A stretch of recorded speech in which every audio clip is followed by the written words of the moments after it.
जो ऑरेंज वाला असतो हा 10K चा असतो. 10K pin number. ऑरेंज जो असतो तो 10K चा असतो. 10K पिन नंबर हा इथे 10K पिन नंबर 3 आणि 6 च्या मध्ये लावतो. 3 आणि 6 च्या मध्ये 3 इथे आणि 6 इथे.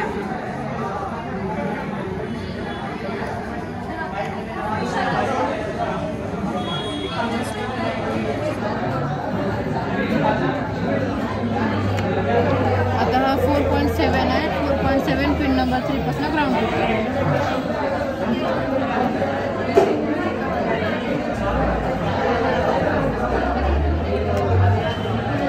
यात हे पण हे असतं की हॉरिझॉन्टली शॉर्ट असतात आणि हे व्हर्टिकली शॉर्ट आणि हे हॉरिझॉन्टली शॉर्ट. आणि हे फर्स्ट 5 एक सेट असतो, नेक्स्ट 5 एक सेट असतो. आणि ग्राउंड काय व्हर्टिकली शॉट कुठले म्हणजे लाईन मध्ये लावायचे असे. हे 2 आहे ना, 2 मध्ये लावले नाही लावायचे. आणि इथे आता सपोज तू लावलं इथे तू इथलं ग्राउंडिंगचं कनेक्शन तू इथेच द्यायला लागेल या 5 सेटच्या मध्ये. कारण की तू इथे दिलं तर ते येणार नाही, कारण की हे हॉरिझॉन्टली शॉर्ट असते.